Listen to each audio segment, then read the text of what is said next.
Hello, everybody, and welcome to Haiku Talk. I'm your host, Ben Ga, your friendly neighborhood haiku poet, and today we're going to be taking a look at a piece in the current issue of Modern Haiku. That's the summer issue of 2024 from poet Temple Cone with the first line of Holding Our Breaths. So you know what that means. It means it's time to sit back, relax, grab yourself a tasty beverage, and let's haiku.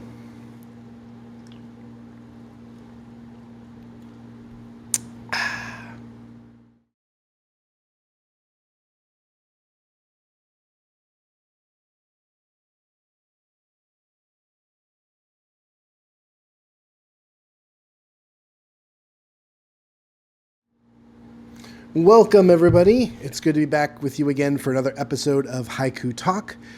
It's been a little while. I've had a couple vacations and a holiday, and now I'm back here in the middle heat of summer in St. Louis. And let's get to it. This piece, again, comes from us from the latest issue of Modern Haiku from poet Temple Cone, and the poem goes like this. Holding our breaths, releasing them, humpbacks. Holding our breaths, releasing them, humpbacks. Love this piece. Again, as always, a lot of good pieces in this issue of Modern Haiku. This one just took my breath away, as you'd say.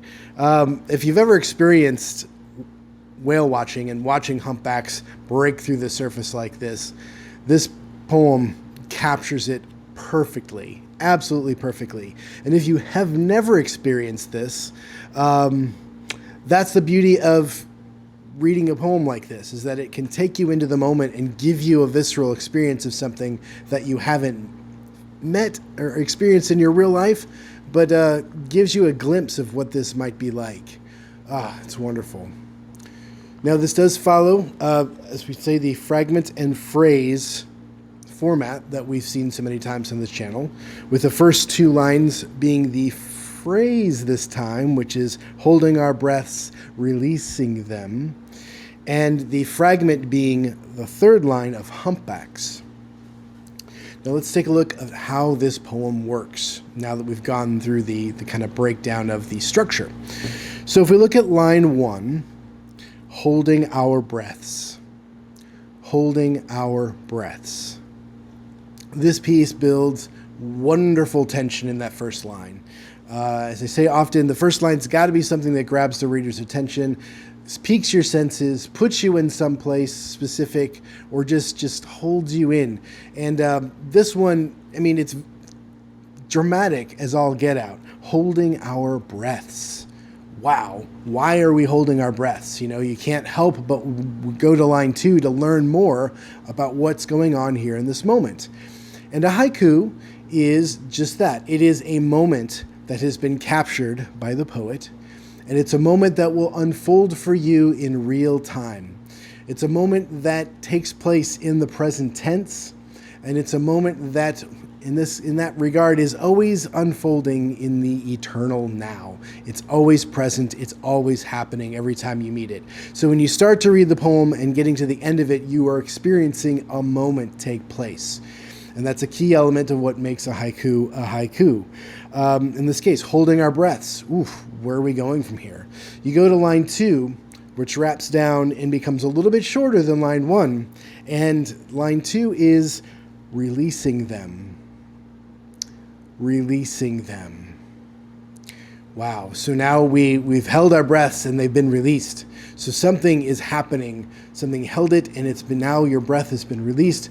But what has happened? What has occurred to have this moment take place, to have this holding your breath? Because when you hold your breath, it's not just a normal breathing pattern. You know, you're actually doing something. You're breathing in and not breathing out, you know, and that builds tension inside you. If you know, everyone's held their breath, and if you haven't, give it a shot. Hold your breath and hold it for 15 seconds, and then you'll feel that the pressure build up, and the suspense build up of what's happening in the scene is very palpable and very physical. It gets inside the body. So this piece is not just about giving you a description or painting a picture with a visual or that. I mean, it literally gets inside your body with the act of breathing and holding one's breath and then releasing one's breath. So it's one thing to hold it, and it's another thing to have that breath be released and have that be called out in the same piece, as these two things are very important as to what the moment is. If you've ever taken a yoga class, something like that, the idea of holding a breath and releasing a breath is important. If you go to the doctor's office and they put the stethoscope on and they're checking your vitals, listening for your heartbeat, they'll oftentimes tell you to take a big, deep breath. Sometimes they'll ask you to hold it, and then they'll tell you to release it. So that holding of a breath and releasing of a breath is something is happening here that's deserving, that's causing you to go through these steps and to pay attention to the fact that you've taken these steps in breathing. Because when you're breathing, it's mostly a thing that just happens. You just do it. You don't think about it. It's just, like your heart beating. You just go about your day. You don't think so much about taking and releasing a breath. But in this case, we're calling specific attention to that. Now, why is that? Why is that? Well, we learn in line 3 what's happening, what the scene is. That line 3 is humpbacks. Humpbacks. Ha-ha.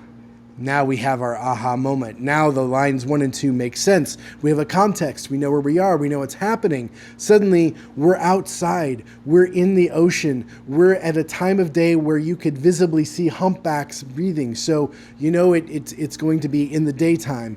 And suddenly your eyes, your ears, your other senses are wide open to fill in the empty space on the page of this poem with all of the other color and details of where you are when you see a humpback whale or humpback whales rising to the surface.